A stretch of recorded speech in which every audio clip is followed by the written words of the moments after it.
यस्य सर्वे समारंभा काम संकल्प वर्जिता ज्ञानाग्निदग्ध कर्मणाम तमहो पंडितम बुधः। अर्थात जिसके समस्त कार्य कामनाओं और उद्देश्यों से रहित हैं तथा जिसके कर्म ज्ञानाग्नि द्वारा भस्म हो चुके हैं उसे बुद्धिमान लोग मुनि कहते हैं। कर्म वह विश्वास है कि जीवन में आप जो कुछ भी करते हैं वह अंततः आपको वापस मिलेगा, या तो इस जीवन में या अगले जीवन में। यह सब इस बारे में जागरूक होने के बारे में है कि आप क्या करते हैं और दूसरों के साथ कैसा व्यवहार करते हैं। आप जो कुछ भी करते हैं वह आपके द्वारा आकर्षित किए जाने वाले कर्मों में जुड़ता है।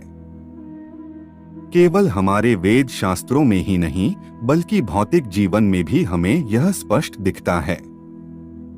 वीडियो को आगे बढ़ाने से पहले अगर आप हमारे चैनल पर नए हैं तो चैनल को सब्सक्राइब जरूर करें। विलंब न करते हुए आरंभ करते हैं।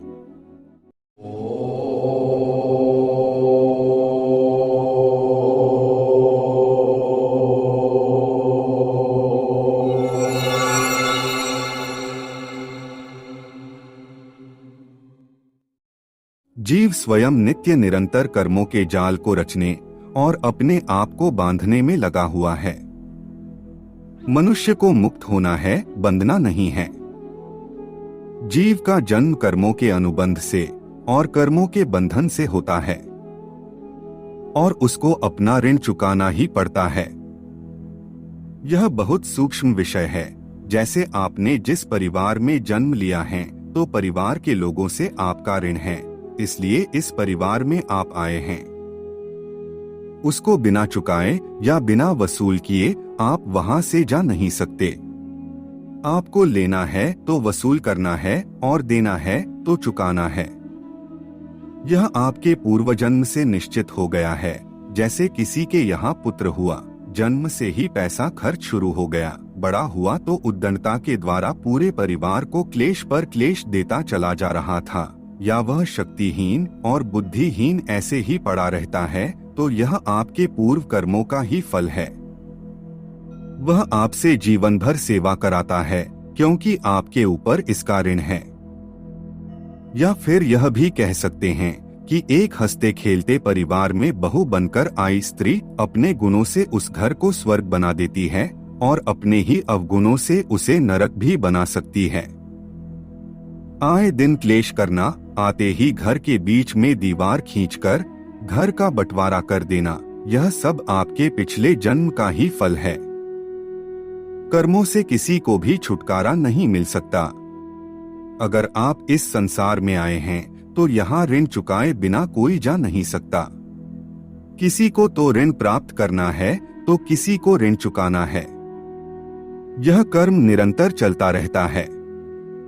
जितने भी आपके पिछले जन्म हुए उनमें अनेक लोगों के साथ हमने जो बर्ताव किया है उसका फल अवश्य मिलता है। कोई राह चलता आदमी अगर आपके साथ लड़ाई करता है या भाई भाई में अगर द्वेष का भाव है और उनकी आपस में नहीं बनती, आए दिन झगड़ा होता है, तो यह बिना कारण के नहीं है बल्कि इसके पीछे का कारण आपके पूर्वजन्म के कर्म ही है। एक समय की बात है, एक महात्मा भ्रमण करते थे तो उस समय मुद्रा के रूप में मोहरें चलती थी, तो उन महात्मा को भी लोग भेंट में मोहरें दिया करते थे। वे मोहरें इकट्ठा होती गई, पहले 2, फिर 4, 8 और फिर 10। ये जुड़ती चली गई और उनके पास संग्रहित होती चली गई। एक महात्मा या वैरागी के लिए धन का संग्रह करना या धन का साथ लेकर भ्रमण करना ठीक नहीं है। उन्होंने विचार किया कि एक बार और भ्रमण करके जब अधिक मोहरें हो जाएंगी तो प्रयागराज में एक बार सभी अखाड़े के संतों को बुलाकर भोजन कराएंगे। एक साधु के मन में आ भी क्या सकता है। इसीलिए उन्होंने इसके लिए एक चूड़ीदार डंडे का निर्माण कराया जो ऊपर से चूड़ीदार और भीतर से खोखला था।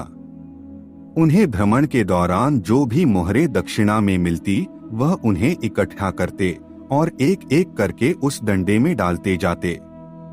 कुछ दिनों में ही वह डंडा मोहरों से भर गया। उन्होंने विचार किया कि अब मुझे प्रयागराज जाना चाहिए, और वह छड़ी लेकर अपने गंतव्य की ओर निकल पड़े। कुछ दूर चलने के बाद अंधेरा भी होने लगा था और वह थक भी गए थे। फिर उन्होंने विश्राम के लिए कुछ लोगों से पूछा तो उन लोगों ने बताया कि यहाँ एक बड़े ही संत सेवी और सज्जन आदमी रहते हैं जिसका नाम श्यामलाल है। वहां आपको भोजन और विश्राम का स्थान दोनों मिल जाएंगे। अब वह संत श्यामलाल के घर चल दिए। श्यामलाल और उसकी पत्नी ने उनकी खूब सेवा की और आदर पूर्वक भोजन खिलाया। भोजन खिलाते खिलाते श्यामलाल की दृष्टि उस डंडे पर पड़ी। उस डंडे को देखकर श्यामलाल के मन में शंका उत्पन्न हुई। उस समय अपनी शंका को मन में दबाते हुए उन्होंने संत जी के सोने की प्रतीक्षा की। संत जी के सोने के बाद श्यामलाल ने अपनी पत्नी से कहा कि जाकर उनके सिरहाने से वह डंडा उठाकर ले आओ, मुझे वह डंडा अजीब सा दिख रहा था। थोड़ी देर बाद वह उस चूड़ीदार डंडे को ले आई और लाकर श्यामलाल से दे दिया। श्यामलाल ने वह डंडा खोलकर देखा तो उसमें बहुत सारी मोहरें थी, जिन्हें देखकर श्यामलाल और उसकी पत्नी को बड़ा आश्चर्य हुआ। फिर उन दोनों के मन में लालच आ गया और उन्होंने सारी मोहरें निकालकर उस डंडे में कंकड़ भर दिए और उस डंडे को वापस उसी की जगह पर रख दिया। अब सुबह हुई और संत जी अपने डंडे को उठाकर अपने गंतव्य की ओर चल पड़े। बहुत दिनों के बाद वह संत प्रयागराज में पहुंचे और उन्होंने कई 100 महात्माओं के भोजन की व्यवस्था करने का आदेश दिया।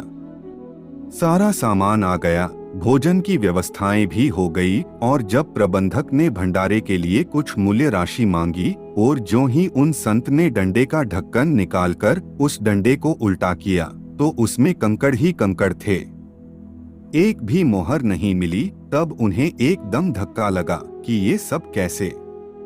फिर उन्होंने विचार किया कि यह श्यामलाल के ही काम हैं। और फिर उनके मन से निकला कि भोगोगे तुम। अपमान सहन ना होने के कारण उन्होंने गंगाजी में कूदकर आत्महत्या कर ली। अब बहुत दिन बीत गए और उन्हीं मोहरों से श्यामलाल ने अपने व्यवसाय को बढ़ाया। वह बड़ा ही सुखी और समृद्ध व्यक्ति बन गया। अब श्यामलाल के घर पुत्र का जन्म हुआ, जिसे पाकर श्यामलाल और उसकी पत्नी बड़े खुश थे। परंतु इस बात का उन्हें ज्ञान नहीं था कि उसके पुत्र के रूप में उन्हीं संत का पुनर्जन्म हुआ है। वह बालक जन्म से ही रोगी और दुर्बल था। वह शुरू से ही पैसा खर्च करवा रहा था। धीरे धीरे वह बड़ा होता गया और उस पर खर्च भी बढ़ता गया। श्यामलाल की संपत्ति में कटौती आने लगी और कामकाज भी ठप होने लगे। फिर एक दिन अचानक उनका पुत्र कहने लगा कि आप मुझे प्रयागराज ले चलो। मेरी इच्छा है कि एक बार मैं प्रयागराज के दर्शन करूं। यह सुनकर श्यामलाल और उसकी पत्नी संकोच करने लगे और अपनी आर्थिक स्थिति को लेकर चिंतित हो गए। फिर उनका पुत्र कहने लगा कि पिताजी, यह सब कुछ मेरा ही तो है और मेरा प्रयागराज जाने का बहुत मन है। कृपया आप मुझे वहां ले जाएं। वहां पहुंचकर उन तीनों ने प्रयाग के दर्शन किए। फिर वह उन्हें उसी स्थान पर ले गए जहां पिछले जन्म में उन्होंने शरीर का त्याग किया था। यहां पहुंचकर उनके पुत्र ने कहा कि याद करो, तुमने एक अपराध किया था जिसका भोग आज तुम भोग रहे हो। आज तुम्हारे पास संग्रहित करने के लिए कुछ भी नहीं बचा है। इसके बाद हरि ओम कहकर उन्होंने अपना शरीर उसी स्थान पर छोड़ दिया। इसी के साथ यह कथा यहीं समाप्त होती है।